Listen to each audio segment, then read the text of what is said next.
آج ہم ایک ایسی خطرناک بیماری پر گفتگو کرنے لگے ہیں جو دل کو اندر سے کھوکھلا کر رہی ہے۔ یہ بیماری اتنی خطرناک ہے کہ دل کھوکھلا ہو رہا ہے، عبادتوں کا نور چھین لیتی ہے اور انسان کو سکون سے محروم کر دیتی ہے، اندر سے اس کو سکون نہیں ملتا۔ وہ بیماری کیا ہے؟ حسد ہے اور بغض ہے۔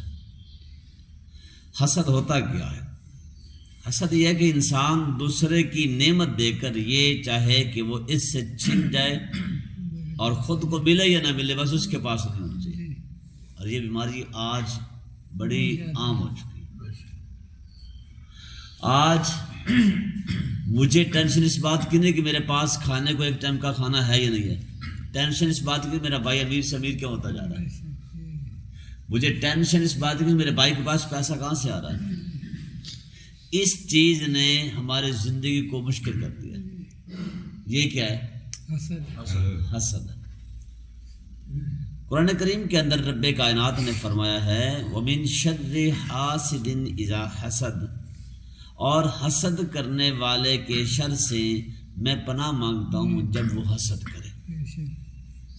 تو اس آیت کریمہ کے اندر رب کائنات نے حسد کرنے والے کے شر سے پناہ مانگنے کا حکم دیا، جو اس کی سنگینی کو ظاہر کرتا ہے، اس کی سخت دل کو ظاہر کرتا ہے کہ کتنا سخت دل ہے یہ بندہ کہ اپنے مسلمان بھائی کے بارے میں یہ کیسے سوچتا ہے۔ نبی پاک صلی اللہ علیہ وسلم نے فرمایا کہ حسد نیکیوں کو اس طرح کھا جاتا ہے جیسے آگ لکڑی کو کھا جاتی ہے۔ لکڑی کو کھا کے کیا رہتا ہے؟ پیچھے کیا رہتا ہے؟ راکھ رہ جاتی ہے۔ تو فرمایا ایسے تمہاری نیکیاں ساری ختم ہو جائیں گی۔ جو بندے نے اتنی محنت کی، راتوں کو اٹھ کر عبادت کی، سجدے کیے، اور ادھر سے وہ حسد بھی کرتا ہے تو اس کی عبادت کسی کام کی نہیں، کسی کھاتے میں نہیں جائے گی نا۔ یہ انسان ساری زندگی نیکیاں کرتا رہے، ساری زندگی تہجد پڑھتا رہے، مگر حسد اس کی نیکیوں کو ضائع کر دیتا ہے۔ تو اس لیے یہ حسد جو ہے یہ بہت بڑی خطرناک بیماری ہے نا۔ حضرت موسیٰ علیہ السلام کے زمانے میں ایک شخص تھا جس کی دعائیں قبول ہوتی تھی۔ کسی نے پوچھا اس کا راز کیا ہے، اس کی دعائیں کیوں قبول ہوتی ہیں؟ تو معلوم ہوا کہ وہ شخص کسی سے حسد نہیں کرتا تھا۔ پتہ چلا حسد نہ کرنے والے کی دعائیں قبول ہوتی ہیں اور حسد کرنے والے کی اپنی عبادتیں ضائع ہو جاتی ہیں۔ اس لیے ہمیں حسد نہیں کرنا چاہیے۔ یہی دل کی صفائی اور اس کی کامیابی کا راز تھا اس بندے کی کہ وہ حسد نہیں کرتا تھا۔ دو بھائی تھے، ایک کامیاب ہو گیا اور دوسرا پیچھے رہ گیا۔ ہوتا ایسا ہی ہے، وہ کہتے ہیں نا پنجابی پنجے انگلی ایک جیسیاں نہیں ہوتی ہیں نا، کوئی کامیاب ہو جاتا ہے تو کوئی پیچھے رہ جاتا ہے۔ ایک کامیاب ہو گیا دوسرا پیچھے رہ گیا۔ پیچھے رہنے والے نے حسد شروع کر دیا کہ میرا بھائی آگے کیوں بڑھتا جا رہا ہے، اس کے پاس پیسہ کہاں سے آ رہا ہے، کامیابیاں کیوں مل رہی ہیں، ہے نا۔ بجائے اس کے خوش ہوتا، بھائی ماں جایا ہوتا ہے، خوش ہونا چاہیے، ہے نا۔ وہ آج کل نا ہم نے وہ شریک کہتے ہیں نا یہ میرا شریک ہے، ہم نے اس کو غلط معنی میں استعمال کرنا شروع کر دیا۔ شریک کا مطلب یہ ہوتا تھا کہ وہ دکھ درد میں تمہارا شریک ہو۔ بھائی شریک اس لیے اس کو کہا جاتا ہے کہ وہ تمہارے دکھ اور درد میں شریک ہو، اور آج ہم نے اس کو اور معنی میں شریک استعمال کرنا شروع کر دیا ہے، یہ میرا شریک ہے، یہ میری برائیاں بھی بیان کرتا ہے۔ اچھا، نتیجہ کیا نکلا کہ وہ جو حسد کرنے والا تھا اس کا اپنا سکون بھی ختم ہو گیا اور اس کا اپنے بھائی سے تعلقات بھی ختم ہو گئے۔ ایسے ہی ہوتا ہے، تعلقات بھی ختم ہو گئے۔ دوسری طرف وہ بھائی جو کامیاب ہوتا جا رہا تھا وہ خوش ہوا، دعا دیتا تھا نا، تو اس سے اس کا جو کامیابی تھی وہ بڑھتی گئی، اور یہ حسد کرتا رہا، اس کی ساری جو نیکیاں ختم ہو گئی، دل کا بھی سکون برباد ہو گیا، رشتہ داری بھی ختم۔ تو انسان کو حسد نہیں کرنا چاہیے، حسد سے بچنا چاہیے۔ دو چیزیں تھیں، حسد اور بغض، یہ دونوں چیزیں بڑی خطرناک ہیں، بڑی ہی خطرناک، اور یہ دونوں چیزیں ہمارے اندر پائی جا رہی ہیں۔ بغض کیا ہے؟ اس کا مطلب یہ ہے کہ دل میں کسی کے لیے نفرت رکھنا، یہ بھی ہمارے اندر عام ہے۔ نفرت، کینہ، بغض، حسد، نفرت، یہ سب کیا ہے؟ یہ اپنے اندر پالنا، یہ بہت خطرناک بیماری ہے، نیکیوں کو کھا جاتی ہے۔ نبی پاک صلی اللہ علیہ وسلم نے فرمایا، سنیے بہت پیاری حدیث ہے، حضور نے فرمایا کہ پیر اور جمعرات کو اعمال پیش کیے جاتے ہیں بندوں، سوموار کو اور جمعرات کو، مگر اس شخص کے اعمال قبول ہی نہیں ہوتے جس کے دل میں اپنے بھائی کے لیے بغض ہو۔ اللہ، جو اپنے بھائی کے بارے میں بغض رکھتا ہے، اس سے نفرت رکھتا ہے۔ بھائی کے بارے میں اگر میں وضاحت کروں تو حضور نے تو فرمایا ہے کہ مسلمان کا بھائی ہے، ایک تو حقیقی بھائی ہوا نا، تو ویسے دیکھا جائے تو سارے مسلمان آپس میں بھائی ہیں، لہٰذا ہمیں تو کسی کے بارے میں بغض رکھنا نہیں چاہیے، کسی سے نفرت کرنی ہی نہیں چاہیے، بلکہ اپنے دل کو پاک اور صاف رکھیں۔ اور اس کے بارے میں نے آپ کو ایک واقعہ سنایا بھی ہے اور اکثر سناتا بھی رہتا ہوں کہ دل میں جس کے بغض نہیں نہ ہوگا وہ دنیا پہ چلتا پھرتا جنتی ہے۔ حضرت عبداللہ بن عمر رضی اللہ تعالیٰ عنہ راوی ہیں، فرماتے ہیں نبی پاک کی میں واقعہ اس لیے بار بار سناتا ہوں تاکہ ہمارے دل کے اندر کسی کے بارے میں کوئی بغض، نفرت، کدورت نہ رہے، بلکہ ہم اپنے دلوں کو صاف کر لیں، کیونکہ ہر مسلمان دوسرے مسلمان کا بھائی ہے۔ حضرت عبداللہ بن عمر رضی اللہ تعالیٰ عنہ آپ فرماتے ہیں کہ ایک بزرگ تھے، نبی پاک صلی اللہ علیہ وسلم نے فرمایا ان کے بارے میں، وہ ابھی باہر ہی تھے، تو حضرت عبداللہ بن عمر رضی اللہ عنہ فرماتے ہیں ہم حضور کے پاس بیٹھے ہوئے تھے، تو نبی پاک صلی اللہ علیہ وسلم نے فرمایا کہ تمہیں جنتی دیکھنا کا شوق ہے؟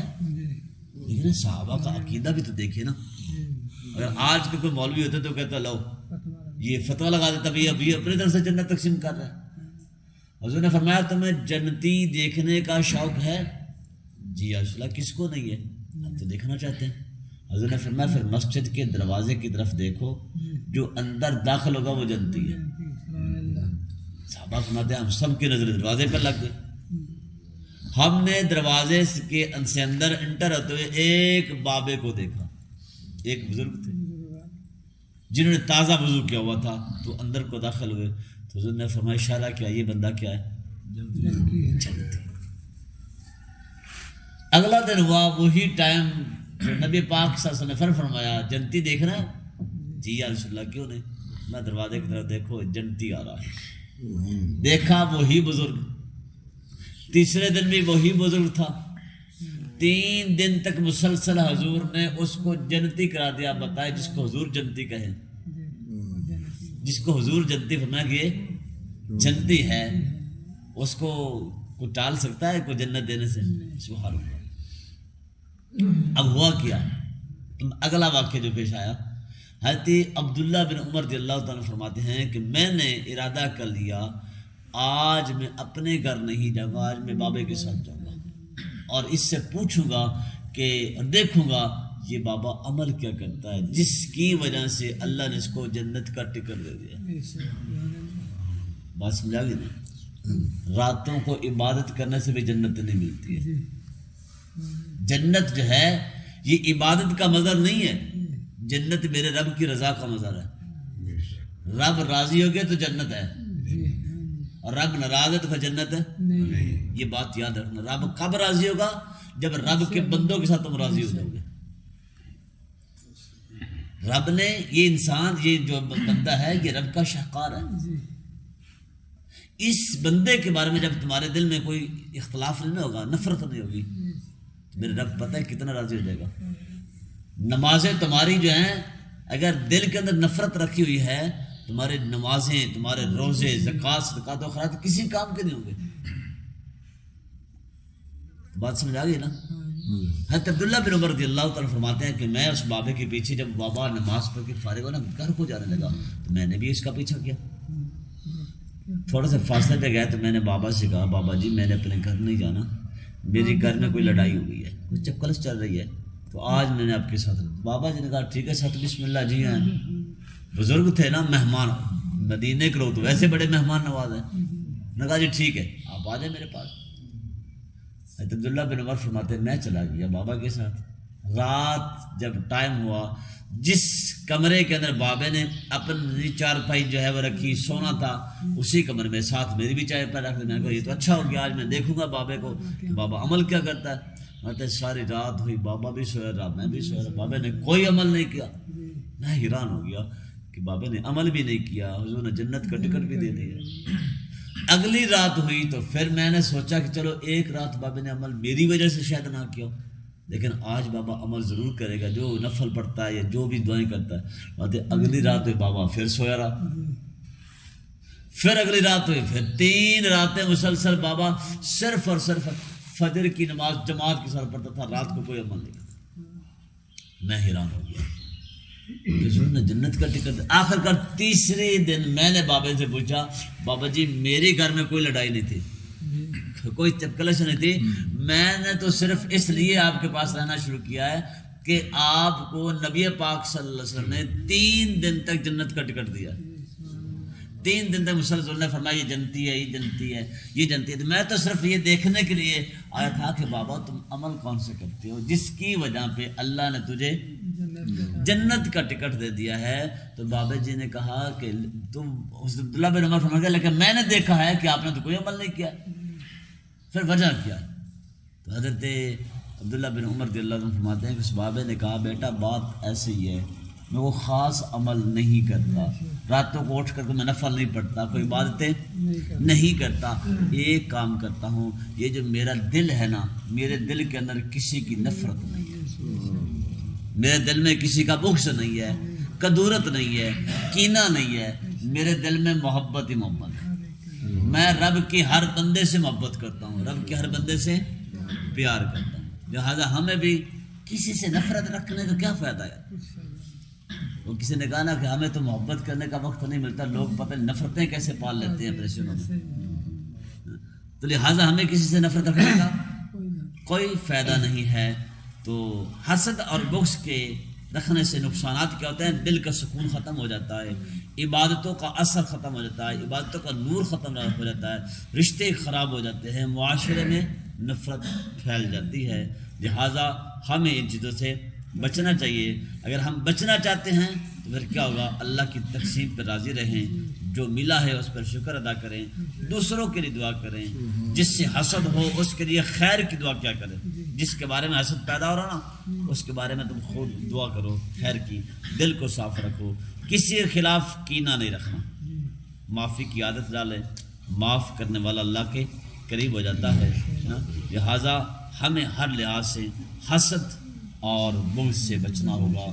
اللہ رب العالمین مجھے اور آپ کو اپنے رحمتوں کے حصار میں رکھے۔ ما علیہ الا البلاغ۔